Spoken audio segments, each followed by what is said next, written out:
Autorickshaw বা easy বাইকে উঠলেই দিতে হবে সর্বনিম্ন ১০ টাকা। রংপুর শহরে এমনটাই ঘোষণা দিয়েছে অটোরিকশা মালিকরা। নিয়ন্ত্রক প্রতিষ্ঠান সিটি কর্পোরেশন অবশ্য বলছে এ বিষয়ে কোনো অনুমোদন তারা দেননি। এদিকে হঠাৎ ভাড়া বাড়ায় শহর জুড়ে ক্ষুব্ধ যাত্রীরা জড়াচ্ছেন বাকবিতণ্ডায়। রংপুর প্রতিনিধি শাহরিয়ার মিমের পাঠানো তথ্য ও ছবিতে ডেস্ক রিপোর্ট।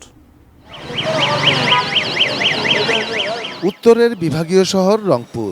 সিটি কর্পোরেশনের মর্যাদা পাওয়া এ নগরীতে ব্যাটারি চালিত ইজি বাইক চলছে প্রায় এক যুগ ধরে। দীর্ঘদিন ধরেই দূষণহীন এ যানটিতে নগরবাসীর যাতায়াত চলছিল সর্বনিম্ন ৫ টাকা ভাড়াতে। অল্প দূরত্বে ছোট গণপরিবহন হিসেবে রিকশার বিকল্প হয়ে উঠেছে ইজি বাইক। তবে এবার বাদ সেধেছে সর্বনিম্ন ভাড়া ১০ টাকা করায়। অটোরিকশা মালিকরা রীতিমতো মাইকিং করে সে ঘোষণা দিচ্ছে, সর্বনিম্ন ভাড়া ১০ টাকা নির্ধারণ করা হইল।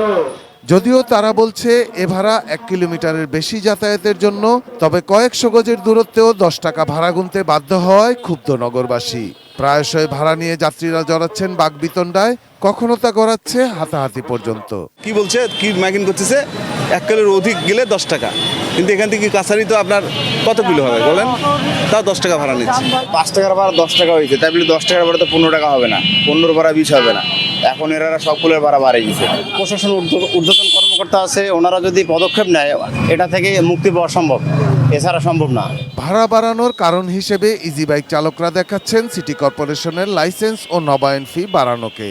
তবে মেয়র বলছেন এ সিদ্ধান্ত এখনো চূড়ান্ত হয়নি, আর অটো চালকরা ভাড়া বাড়ালে কর্পোরেশনের কিছু করার নেই। মেয়রের এমন মন্তব্যে নগরবাসীর ক্ষোভ যেন আরো বেড়েছে। এই কথা মৌখিকভাবে বলা হয়েছে, চার্ট করে দিয়েছি এমন না। ১ কিলোমিটারের উপরে যারা ক্যারি করবে নামবে তারা ১০ টাকা দিবে। কেউ সিদ্ধান্ত অপেক্ষা থাকে, না করলে হরতাল, অমুক সমুক দুনিয়ার কাহিনী করে বসে। সিটি কর্পোরেশন থেকে ৭-৮ হাজার লাইসেন্স দেয়া হলেও রংপুর নগরীতে ইজি বাইক প্রায় ৫০,০০০। নগরবাসীর নিত্য যাতায়াতে প্রধানতম এ বাহনের ভাড়া চালক যাত্রী সবার জন্যই হোক সহনীয়, এমনটাই দাবি সকলের।